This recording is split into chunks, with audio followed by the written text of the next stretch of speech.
네, 이제 우리 상표 등록 요건 중에 소극적 요건을 좀 보도록 하겠습니다. 자, 우리 전 시간까지 이제 적극적 등록 요건, 그러니까 식별력이 있어야지 등록이 되는 거죠. 근데 이제 식별력이 어, 있는 경우가 너무 다양하기 때문에 이제 도리어 법적 안정성 측면에서 식별력이 없는 것들, 부족한 것들을 규정해 놓고 있고 거기에 해당되지 않으면 식별력이 있다. 이렇게 이제 우리 적용을 했었죠. 거기다가 이제 식별력이 부족하다 하더라도 우리가 사용에 의해서 식별력을 취득하면 등록을 받을 수 있다. 예외 규정. 네. 거기까지 우리가 저번 시간에 이제 공부를 했었습니다. 우리 상표법 공부하는 데 있어서 굉장히 중요한, 그러니까 어떻게 보면 오늘 공부하는 주제가 요번 시간 공부하는 주제가 실제 상표법에 있어서는 가장 중요한 주제고 굉장히 광범위한 주제거든요. 그런데 이제 이 강의를 통해서는 너무 광범위하기 때문에 도리어 여기는 도리어 더 짧게 얘기하는 그런 주제가 되겠습니다. 그래서 저번 시간에 했던 식별력이 조금 더 여러분께는 나중에 이제 그 실무를 하실 때 조금 더 도움이 되지 않을까 이런 생각을 좀 해봅니다. 네, 근데 이제 상표법에서는 오늘 하는 부분이 굉장히 광범위한 부분이고 절대적인 부분이다 이렇게 말씀드리겠고요. 오늘은 이게 뭐냐면 우리 특허법에서 아무리 이제 신규성이 있으면 뭐 할 겁니까? 공수양속에 반하는데 요 공수양속에 반하는데 요 부분을 공부하는 겁니다. 그러니까 아무리 식별력이 있으면 뭐 할 겁니까? 부등록 사유에 해당하는데 등록받을 수 없는 상표에 해당돼서 해당되는데 그래서 등록을 못 받는데 여기에 이제 해당하는 부분을 보도록 하겠습니다. 네. 근데 이제 우리 이게 34조의 규정을 두고 있는데요. 이 부등록 사유가 34조 1항 1호부터 해가지고 21호까지 어마어마한 규정입니다. 네, 사실은 뭐 여러분이 만약에 상표법을 좀 제대로 공부하신다면 지금 지금 강의 가지고는 조금 어려워요. 예. 어렵고 조금 더 이제 뭐 예컨대 변리사용 강의를 듣는다거나 예, 그렇게 되면 상당한 많은 내용들을 이제 보게 될 것인데 여기서는 도리어 너무 많은 내용이 연관성 있게 이제 나오기 때문에 도리어 더 자세히는 못한다. 그냥 개괄적으로 대충 이런 게 부등록 사유입니다 정도. 근데 부등록 사유가 우리 특허법은 공수양속 공중위생 딱 하나 있는데 상표법은 좀 많아요. 공익적 성격이 강해서. 그래서 이제 우리가 보통 일반적으로 그래 그냥 일반적인 공수양속 절대적으로 부등록 사유야 라고 하는 부분과 예, 근데 선별을 한 거예요. 다 간단히 기술하지도 않았어요. 선별을 해서 몇 가지와 그리고 우리 이제 부등록 사유 중에 가장 본질적인 문제 그것도 굉장히 뭐 깊이 있게 들어가서 판례를 본다거나 이런 게 아니라 그냥 큰 틀에서 그렇게 지금 등록 요건들이 구분되고 되고 있군요. 요 정도 선에서 이제 우리가 보고 넘어가게 될 것입니다. 자, 그러면 자, 아무리 식별력이 있으면 뭐 할 겁니까? 등록이 안 되는 거 뭐가 있겠습니까? 이런 게 있다라는 겁니다. 예컨대 여기 국기. 국기라고만 했어요. 여러분 다른 것들도 있지만 국기. 예, 태극기입니다. 태극기를 다른 사람이 만약에 출원해서 등록을 받는다고요? 말도 안 되죠. 우리나라 국기인데. 그죠? 네. 존엄성이 너무 강하죠. 이런 태극기에 대해서 우리가 독점 배타권을 줄 수는 없어요. 예, 그래서 그걸 독점하게 할 수는 없는 거죠. 네, 그러면 쭉 나머지 예들은 한번 보시면 되겠습니다. 자, 아무튼 지금 태극기를 얘기했지만 거기 준하는 것들, 예, 그런 것들이 쭉 나열돼 있죠. 읽으시면 되겠습니다. 두 번째는 보통 저는 두 문자로 요거 이게 이제 2호에 해당하는 건데 국인민 공종 저고 겁이모나 이렇게 이제 표현하는데 여러분들 그렇게 뭐 두 문자까지 따실 필요는 없겠고 뭐 국가, 민족, 인종, 뭐 종교, 공공단체 뭐 이런 것들이에요. 네, 그런 관계를 거짓으로 표시하거나 네, 거짓으로 겁이모나 비방하거나 모욕, 나쁜 평판을 받게 할 염려가 있는 경우예요. 그러니까 여기 뭐 얘 같은 경우 보면 이런 거 있죠. 양키, 니그로 뭐 이런 거 비하하는 표현들 있잖아요. 어느 민족을 막 비하하는 표현들. 이런 표현들이 여기에 우리 상표 등록 인정하면 안 되겠죠. 그래서 실제 판례가 있는 게 이제 다키 사건이 있습니다. 다키. 네. 그러니까 미백 치약과 관련된 상표인데 그거는 뭐 의도 자체는 그런 비하하려는 의도는 없었던 것 같은데 다키 자체가 굉장히 속어죠. 속어. 네. 비하하는 속어기 때문에 그게 이제 34조 1항 2호에 의해서 거절됐던 사건이었습니다. 네. 요런 경우에 거절하는 게 이제 요거 두 번째 거고요. 세 번째 거 3호입니다. 3호는 뭐냐면 여러분들 뭐 생각하시면 되냐면 요거 생각하시면 돼요. YMCA. 그러니까 이제 비영리 업무를 영위하는 비영리 업무를 영위하는 기관의 저명한 표장입니다. 표장인데 점용한 거. 네. 이런 표장과 동일 유사한 상표를 우리가 등록시켜주면 안 되겠죠. 그 권위도 있고 수요자 오인운동이 일어날 수 있으니까. 그래서 이거는 여기는 비영리예요. 비영리. 네. 영리가 아니어야 됩니다. 그러니까 보통 공공기관 아니면 이런 기관들이 되겠죠. YMCA 이런 기관들이 되겠죠. 네. 그러니까 이거는 뭐 특별한 아주 뭐 제한적인 범위 내에서 적용되는 거니까 잘 적용되는 규정은 아닙니다. 네. 자, 그다음에 이제 우리가 뭐 특허법 이하에서 계속 얘기하는 공소양속. 예. 공소양속. 공중위생은 없겠죠. 기능과는 상관없으니까. 공소양속입니다. 공소양속. 대표적으로 뭐 생각하시면 되겠습니까? 이런 거. 외설적인 거. 예, 외설적인 거. 그리고 또 욕인데 아주 심한 욕 같은 거 있죠. 네. 이런 것들이 이제 34조 1항 4호에 의해서 거절이 되겠습니다. 네. 뭐 욕 같은 경우는 근데 이제 욕도 이제 정도를 봐야 돼요. 정도를 봐야 돼서 예컨대 뭐 뱃놈 사건이 있습니다. 뱃놈 이런 거 정도는 뭐 공소양속에 반한다고 보지는 않았다라는 겁니다. 자, 그다음에 이제 뭐가 있냐면 공신력 있는 거. 예. 그래서 이제 여기 박람회가 있습니다. 박람회. 이게 5인데요. 박람회. 이제 이거는 공신력이 있어야 되니까 정부로만 한정을 합니다. 정부가 개최하거나 정부의 승인을 얻은 자가 개최하는 박람회. 어떤 박람회가 있는데 박람회에서 뭘 주겠습니까? 뭐 이런 상표, 상장, 포장을 주겠죠. 이것과 동일유사한 표장이 있는 상표.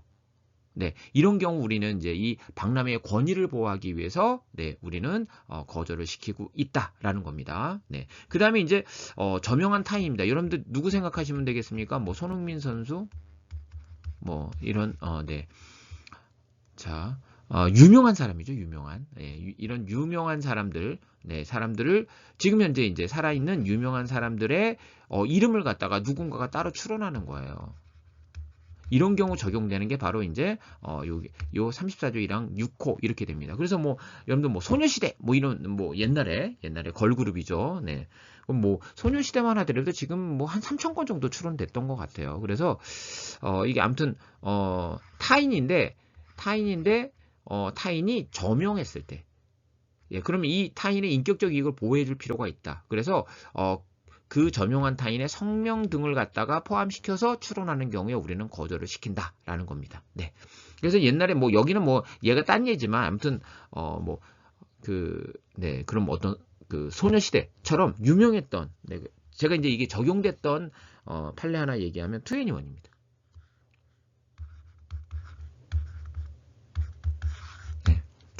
요거는 이제 그런 어떤 파급력 때문에 이제 이런 그 연예 이제 뭐 이렇게 예술 쪽에 있는 분들, 사람들에게 잘 알려져 있는 이런 분들한테는 조금 더 이 저명성을 너무 엄격하게 보지는 않거든요. 그래서 이제 2NE1도 이제 다른 거 뭐 2NE1 그러면 다른 거 생각 안 나잖아요. 그죠? 예, 그냥 걸그룹 2NE1 이렇게 생각나기 때문에 요거는 이제 저명한 타인이다라고 해서 이제 34조 1항 6호를 적용했었습니다. 네.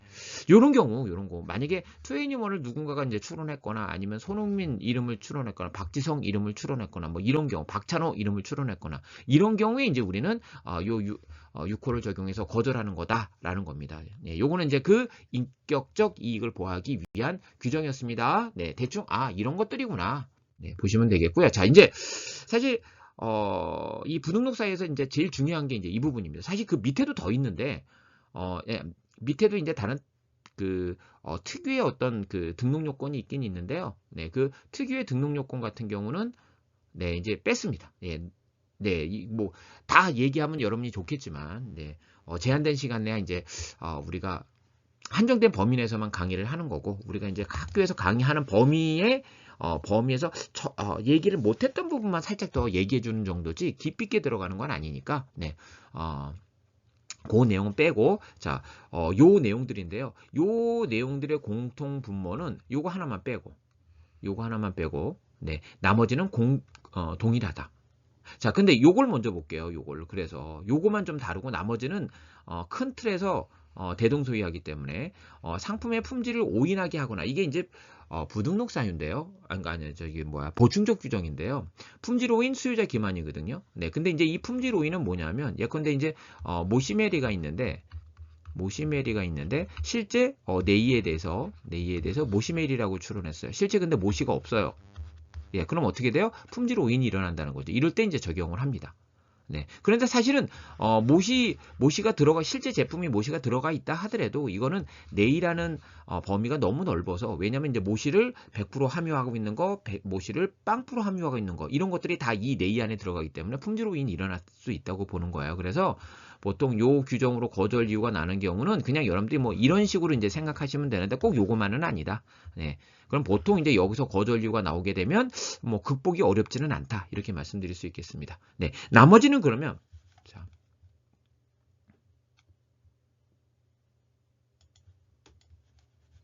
어떤 구조냐면요. 이런 구조입니다.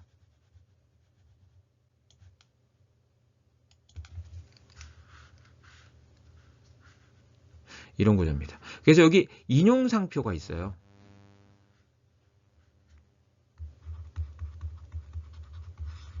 네, 인용상표가 있고 추론상표가 있고. 네. 제가 이제 전편을 찍고 조금 시간이 좀 안 돼서, 네, 좀 제가 이거 촬영하는 요 시간이 좀 간격이 있다 보니까, 네, 이거 갑자기 또 이거 펜을 사용하는 게 갑자기 낯설어졌어요. 네, 그래서 네, 머뭇거렸습니다. 자, 요 구조인데요. 인용상표는 인용상표 만약에 갑의 인용상표라고 할게요. 이제 이미 존재하는 인용상표예요. 상표. 그러니까 이 출원 상표가 있는데 이 출원 상표가 등록시켜줘도 됩니까? 라고 할 때 대비되는 상표를 우리 인용 상표라고 얘기합니다. A가 있어요. 그러니까 기존에 아무튼 뭐 등록이 됐건 사용이 됐건 뭐 존재하는 상표입니다. 근데 이제 을이 출원한 거예요. A-로. 비슷하게 출원한 겁니다. 자, 이렇게 이제 출원을 했을 때, 네. 자, 만약에 이 추론에 대해서 비슷한데도 불구하고 이 추론에 대해서 등록을 인정하면 어떤 문제가 생기겠습니까? 이 인용 상표주의 이익, 네, 이익을 훼손할 수 있죠. 그죠? 신용을 훼손할 수 있잖아요.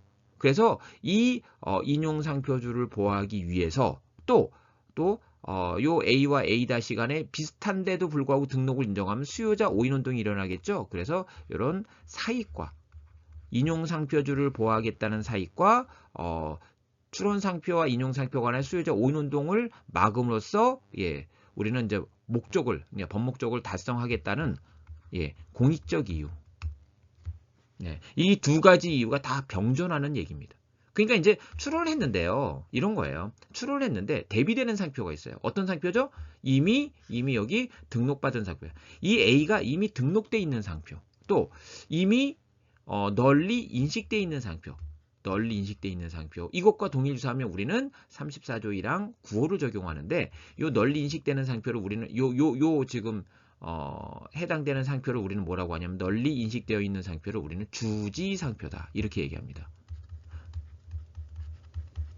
그러니까 여기서 이제 선등록 상표는 등록 상표인데 그 이하는 등록 상표가 아니라 사람들이 인식을 하고 있어서 헷갈리는 상표예요. 그럼 수요자 이익을 보호하기 위해서 어떻게 해야 돼요? 거절해야 돼요. 그래서 자, 요거는 널리 알려져 있는 상표다. 널리 수요자에게 그걸 우리는 뭐라고 한다? 주지 상표라고 한다. 근데 주지 상표보다 더 높은 수준이에요. 네.